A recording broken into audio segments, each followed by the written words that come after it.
So I am pretty consistent when it comes to grammar and communication and writing. So I sometimes get a little pompous in writing class. So one year, a few semesters ago, I was writing a paper, and the word I decided to use was populace, like as in the population, like the general populace. So the word I used was that, spelled P-O-P-U-S-U-L-U-S, populace. Now apparently my teacher saw it, and I shouldn't have been as confident as I thought I was, because she thought that I meant to use that word. Now I eventually Googled it to just clear everything up, and what I meant was actually this word. These are different words. Populace is some plant. I looked it up and it's some plant. It has a genus and everything, if you're all you biology people. Populace means populated. It's the adjective form. And populace is the population. So the last two are kind of similar. One's an adjective form of the other, but the first one's completely unrelated. So that just shows everyone that language is very hard to get right. Now, of course, there are no other words in the English language that we get confused on a daily basis like this, right? So clearly they are. So my theory, my hypothesis, is that things that are agonizing to learn are taught in a nonsensical manner, and that things that are taught in a nonsensical manner are agonizing to learn. So that's why we have such a hard time learning grammar, because they're taught in an unorganized manner. So to illustrate this, I'm going to show you the multiplication tables. Now you all have done it in about 3rd grade. Probably done flashcards, maybe you made a chart. And it looks like this, right? And this is in a sensical manner. It's in an organized manner because you can look at it and you can notice patterns. All the ones are on the left, all the twos are in the next column, so you can kind of skip count and notice patterns. And that makes it easier to learn your multiplication tables. Now, imagine for a second if we were to do it like this. All jumbled up. It makes no sense. And if we were to have it like this, it would be extremely hard to learn math, and most kids would hate math even more than they already did. So this is totally nonsensical, and thankfully we do not do it like this. But the way we teach grammar on a very basic level to children is nonsensical, and that makes people have such disdain for it. So let's look at what we're taught the first day we're in elementary grammar class, and that's the parts of speech, okay? Now, I'm not going to go into all in depth of what these are. I'm just going to give a basic idea of what they are. So first is a noun. That's a thing. The definition most people use is usually a person, a place, a thing, or an idea. But these are all subsets of a thing. Those are all things. So the basic idea is a noun is a thing, and that is a specific function that the noun has. The next most basic thing, part of speech, is the verb. And that is the thing that the thing does or is. So any action or any state of being is a verb.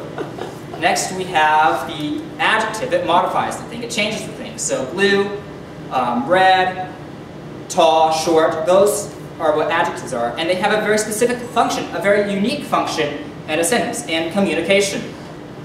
Next we have the adverb. It modifies the thing that the thing does. It modifies a verb, basically, or an adjective. That's what an adverb is. So it has a very specific purpose. So, for instance, let's think of a verb. Fast. That's an adjective. Let's think of a verb. Run. Okay, run. That's a verb. So if you were to modify run, you could say he runs quickly or he runs fast. Those are adverbs. They have a very specific function that cannot be done by any other part of speech. A preposition. This puts stuff in relation to another thing. So above or beside. Those are prepositions. Next we have conjunctions. Those connect stuff. So you can have coordinating conjunctions, you can have subordinating conjunctions. There are different types, but ultimately the main purpose is that they connect things. So you have a dog and a cat. Those connect the dog and the cat. Split conjunctions. And the interjection yells at you. That's basically all it does. Now the pronoun. This is my least favorite one. It is a thing that replaces another thing. So instead of saying Kai, I could say I or me. And that would be a pronoun because it replaces another thing. But anything that replaces another thing is in itself a thing. So I am a thing. You are a thing. That is a thing. Those are things. All those pronouns, even though they're called pronouns, they in themselves are things. Logically, just fundamentally. So we've already established earlier what a thing is. A thing is a noun. Right? So pronouns are nouns. And also pronouns are total posers that need to go away. So what I've presented to you, these are much smaller, but these are what I just presented to you, the parts of speech. And we present them to children as kind of having superpowers that do their own thing. They add their own thing to the sentence. But all of those add their own thing to the sentence, except for the pronoun. Except for the pronoun. All the pronoun does is replace the noun. Now, I know what you're thinking. I know what you're thinking. We use pronouns every day. They make things simpler. Instead of saying, John and Susie are going to the park, you could say they are going to the park, and it makes things simpler. So why would we ever want to get rid of pronouns? And my response is that I do not want to get rid of pronouns. But it is time that we stop referring to pronouns as parts of speech because they add nothing to the sentence that is not already brought by the noun. That's all I'm advocating for today. Pronouns are not parts of speech. They do not bring any intrinsic value to this. They don't have their own superpower. I'm going to illustrate this with my graphic design skills. So this circle is a noun. It's something. It could be pizza, it could be a dog, whatever. You just think of a noun. Now, of course, there are infinitely many nouns in existence. You could think of anything that is a thing, and that thing is a noun. And then there are verbs. There are lots of verbs. Infinitely many verbs. You can think of infinitely many actions or states of being that would be verbs. Now notice that none of these circles, or these triangles, none of them overlap. Because something that is a thing cannot be a state of action. Because those are two unique and inseparable and completely disparate functions. If you're an action, you're not a thing. Now, words in themselves can act as more than one part of speech. The natural response is gerunds. Like you can use running as a noun or a verb, such as I love running or I am running. So you can use a word for more than one part of speech. But the functions in themselves are completely different functions and add completely different things to the sentence. So you can do this with other parts of speech too, like adjectives. These functions are completely different, so there is no overlap between them. And of course you have everything else. You have all 8 parts of speech, or all 7 parts of speech, because we're not including the pronoun. So you have all 7 shapes up there. Now I know what your natural response to this is. It's that, Kai, you are so biased. Like, why can't you just put the pronouns up there? Like, show us, like, at least try to draw the pronouns. You're coming into this, like, totally with a preconceived idea. So of course you're not going to put a pronoun up there. Because, as you notice, as it's so obvious, I left the pronouns off of this.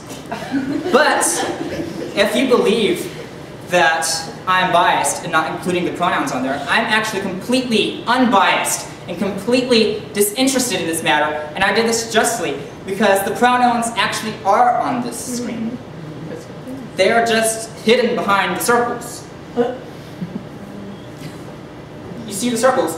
Now, some of those might be nouns, and some of those might be pronouns, but the pronouns, since they function as nouns, since they are in themselves things, they look like circles in this diagram.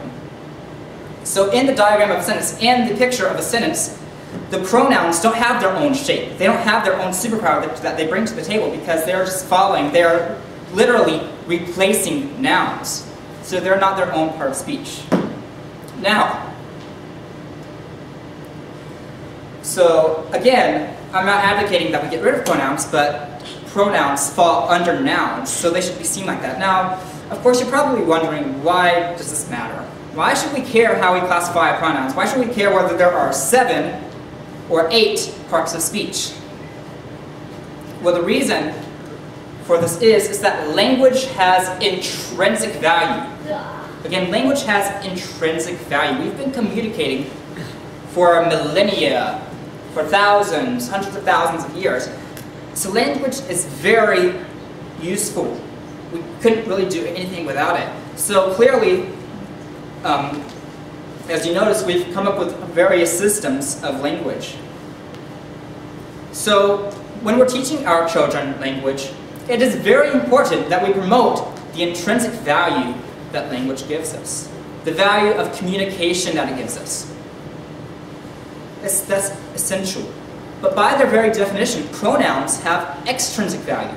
They are not valuable in themselves. They are only valuable in relation to the noun, which is their antecedent, which is what they replace. So pronouns have extrinsic value. And if we're going to give children a roster of 8 ultimate parts of speech, which will be the gateway to their further studies in grammar and communication, then those need to be great. Those need to have superpowers. But we're including pronouns on there which don't give them any intrinsic value. It only gives them extrinsic value. And that takes away from what we're wanting to teach our kids, which is that language has a value to it that is in itself. Now, another way we can see this is by active learning and by passive learning. If we're learning active, we're building things. We're actually thinking about what we're learning and what we're putting into our brains and what we are producing. But if we're passively learning, we're just taking what someone gives us and basically memorizing something. So if we're using passive learning, we're having the memorization control the learning. So remember this chaotic multiplication table? That is passive learning. It's not actively trying to find the patterns in the multiplication table. It is having to memorize every single number because we don't know any relation between what is in these boxes. That is passively learning, just memorizing a number, not knowing any applications to it.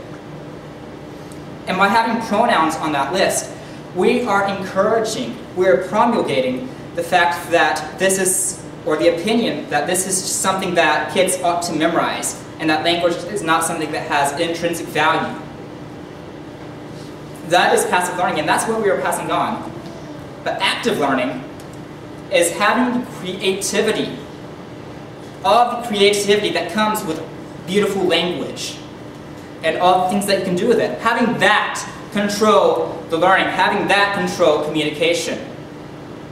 So if we have a paradigm shift from putting pronouns on just a memorized list to having a list of 7 parts of speech that have superpowers that kids can use to create sentences and create various speeches and papers and things that they can convey their thoughts, instead of having a list of 8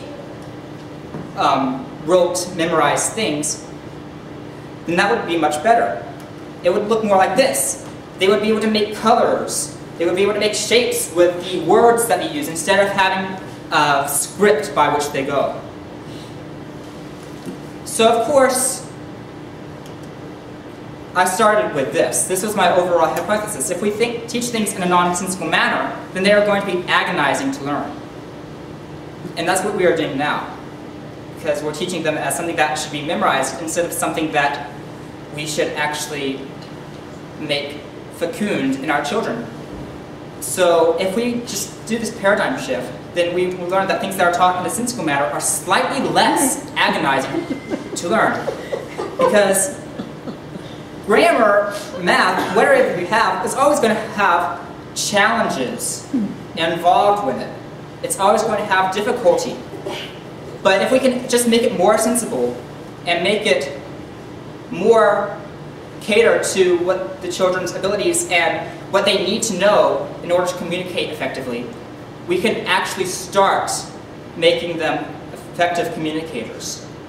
So we can start this and by getting the pronoun off a list of a script. Thank you.